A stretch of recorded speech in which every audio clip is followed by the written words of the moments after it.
You finish, but nothing comes out. You look down, confused, maybe a little worried. Is this normal? Is something broken? If you're a man over 60 and this has happened to you, you're not alone. Thousands of men experience this, and most never talk about it. But here's what you need to understand. Dry ejaculation isn't always a problem, but it's always telling you something important about what's happening inside your body.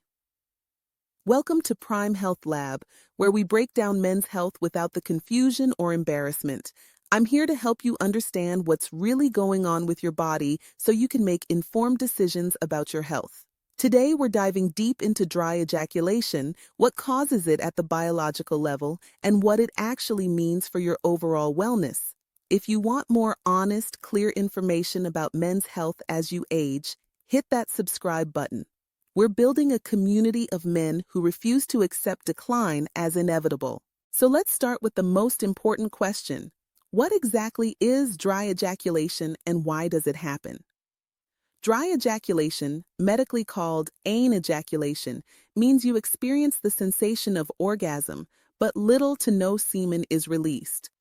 Now, before we go further, let me be clear about something. This is different from erectile dysfunction. Your ability to get aroused, achieve an erection, and reach orgasm can all be completely normal. The only difference is that the fluid doesn't come out the way it used to. Here's what's fascinating about how this works. During a normal ejaculation, your body orchestrates an incredibly precise sequence of events. Think of it like a perfectly timed relay race. First, semen is produced and stored in various glands throughout your reproductive system, primarily the prostate and seminal vesicles. When you reach orgasm, your nervous system sends signals that cause rhythmic contractions in these glands and the muscles surrounding them. At the exact same moment, a small muscle called the bladder-neck sphincter closes tight. This closure is critical because it creates two separate pathways, one blocked route to your bladder and one open route through your urethra and out of your body. Now here's where dry ejaculation enters the picture. There are two main biological mechanisms that cause this condition, and understanding which one applies to you matters tremendously. The first mechanism is called retrograde ejaculation. This is when that bladder-neck sphincter we just talked about doesn't close properly during orgasm. Remember, this muscle is supposed to act like a one-way gate, directing everything forward and out. But when it fails to close or doesn't close completely, the semen takes the path of least resistance. Instead of being expelled forward through the urethra, it flows backward into your bladder. You still experience the orgasm, you still feel the contractions, but the fluid goes in the wrong direction. Later, when you urinate, that semen is simply flushed out with your urine. You might notice your urine looks cloudier than usual after sex. That's the semen mixed in. The second mechanism is true anejaculation, where your body produces very little semen or none at all. This is less common, but it happens when the glands responsible for producing seminal fluid, primarily your prostate and seminal vesicles, have reduced function. Think of it like a factory that slowed down production. The machinery still works, the workers are still there, but output has decreased dramatically. Now, why does this happen specifically to men over 60? Age itself isn't the direct cause, but age creates the conditions that lead to these changes. As you get older, the smooth muscle tissue in your bladder neck can weaken.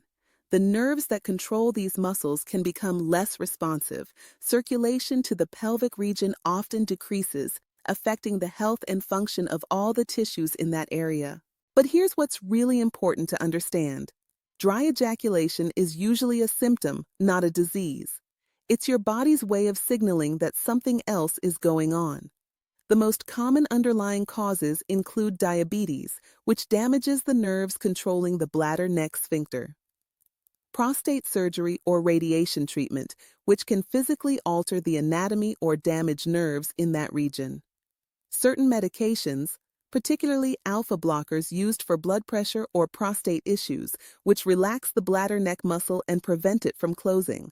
And sometimes, neurological conditions that affect nerve signals throughout your body. The biological reality is this. Your reproductive system is incredibly interconnected with your overall health. When dry ejaculation appears, it's often connected to your cardiovascular health, your metabolic health, your nervous system function, or your hormonal balance. This is why understanding the mechanism matters so much. Now that you understand the mechanisms, let's talk about what this actually means for your health and why you shouldn't ignore it, even if it doesn't bother you. Here's something most men don't realize. The presence of dry ejaculation often reveals something much more significant happening beneath the surface. Your sexual function is like a window into your overall physiological health. When changes occur in this system, they're frequently early warning signs of conditions that affect your entire body. Let's start with the diabetes connection, because this is huge. Diabetes is one of the leading causes of retrograde ejaculation, and here's why that matters beyond just sexual function. High blood sugar levels over time cause what's called diabetic neuropathy, which is nerve damage throughout your body. The nerves controlling your bladder neck sphincter are particularly vulnerable.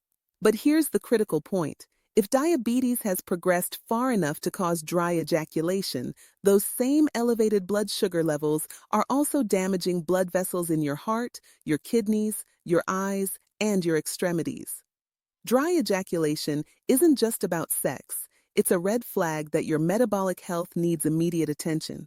The same process causing this symptom is silently working on organs you absolutely depend on for longevity and quality of life. Now let's talk about medications, because this is where many men over 60 find themselves caught in a difficult situation. Alpha blockers are commonly prescribed for two conditions: high blood pressure and benign prostatic hyperplasia, which is that enlarged prostate that makes urination difficult. These medications work by relaxing smooth muscle tissue throughout your body. They relax the muscle in your blood vessel walls, lowering blood pressure. They relax the muscle in your prostate and bladder neck, making it easier to urinate. But that same relaxation of the bladder neck sphincter is exactly what causes retrograde ejaculation. Here's what's fascinating about this. Your doctor prescribed these medications to improve your quality of life, but they created a side effect that might feel like a loss of vitality or masculinity. This doesn't mean the medication is wrong or that you should stop taking it. What it means is that you're experiencing a trade-off, and understanding that trade-off empowers you to have better conversations with your healthcare provider about alternatives or adjustments. The prostate connection runs even deeper. Many men over 60 have either had prostate surgery, particularly a transurethral resection of the prostate, or have been treated for prostate cancer with surgery or radiation. These interventions physically alter the anatomy of your urinary and reproductive systems. During prostate surgery, the pathway that semen normally travels through can be widened or modified, making it much easier for semen to flow backward into the bladder rather than forward and out. With radiation, the tissue can become scarred or less functional over time. In both cases, the result is often permanent retrograde ejaculation. But here's what you need to understand about this scenario. If your prostate was treated for cancer and that treatment was successful, dry ejaculation is a small price to pay for your life. If your prostate was treated for urinary symptoms that were making your daily life miserable, then improved urination might be worth the sexual change.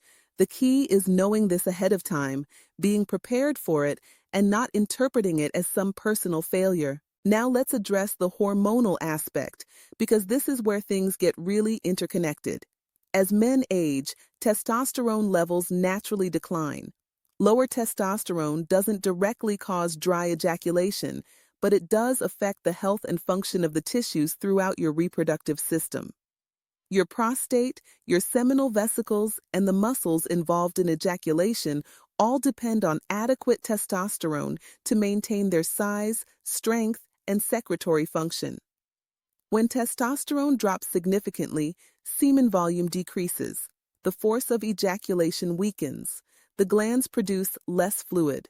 This creates a scenario where, even if your bladder neck is closing properly, there's simply less semen being produced and expelled.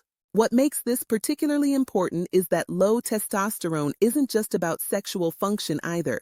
It affects your muscle mass, your bone density, your energy levels, your mood, and your cognitive function. If dry ejaculation is connected to low testosterone, addressing that hormonal imbalance could improve multiple aspects of your health simultaneously. Now let's get to the question every man really wants answered. What do you actually do about this? How do you know when it's serious and when do you need to take action? The first thing you need to understand is that dry ejaculation itself isn't dangerous. It won't harm you. It won't cause disease. If you're not trying to conceive a child, which is unlikely at 60 plus, then the primary concern is what's causing it and what that underlying cause means for your long-term health. But I want to be clear about something important. Just because it's not physically dangerous doesn't mean your feelings about it don't matter. Many men feel a sense of loss, reduced masculinity, or concern about their vitality when this happens. Those feelings are completely valid, and addressing them is part of taking care of your overall well-being. So let's talk about when you absolutely need to see a doctor. If dry ejaculation appears suddenly and you haven't started any new medications, that's a clear signal to get evaluated. Sudden onset suggests something has changed in your body, and you need to know what that is. If you have other symptoms accompanying it, particularly pain during ejaculation, blood in your urine, difficulty urinating, or erectile dysfunction that's new or worsening, these combinations point to conditions that need medical attention. If you have diabetes and dry ejaculation develops, this is your body telling you that your blood sugar control needs to be reassessed immediately. And if you're experiencing symptoms of low testosterone, fatigue, depression, loss of muscle mass, weight gain around your midsection, those need evaluation because the dry ejaculation might be just one piece of a larger hormonal picture. Here's what happens when you see your doctor about this. They'll start with your medical history, asking about medications, surgeries, and chronic conditions. They'll likely order blood tests to check your blood sugar levels, your testosterone, and possibly your prostate-specific antigen. They might ask you to provide a urine sample after ejaculation, because if you have retrograde ejaculation, that urine will contain sperm and semen. This simple test confirms the diagnosis.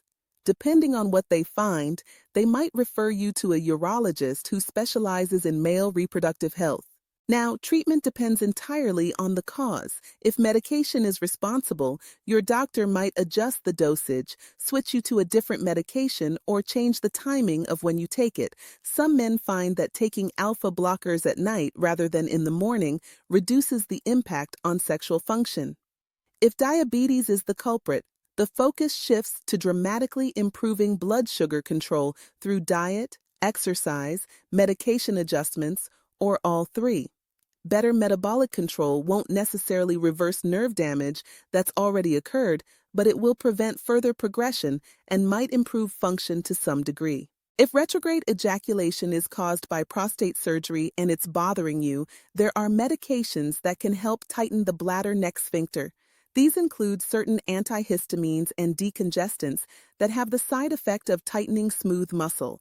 They're not always effective and they come with their own side effects, but for some men they make a meaningful difference. Here's something crucial that often gets overlooked. If the underlying cause is age-related weakening of pelvic floor muscles and diminished nerve function, you have more control than you think. Pelvic floor exercises, the same ones women do after childbirth, can strengthen the muscles involved in ejaculation. These exercises improve blood flow to the entire pelvic region, enhance nerve function, and can increase the force and control of ejaculation. They won't fix anatomical problems from surgery, but for age-related changes, they're remarkably effective and completely natural.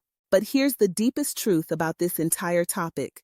Your worth as a man, your vitality, your masculinity, none of that is determined by whether semen comes out during orgasm. What matters is your overall health, your ability to experience pleasure, your connections with others, and how you show up in your life. Dry ejaculation is information. It's data about your body. Use that information to take better care of yourself, to have honest conversations with your doctor, and to make choices that support your long-term health.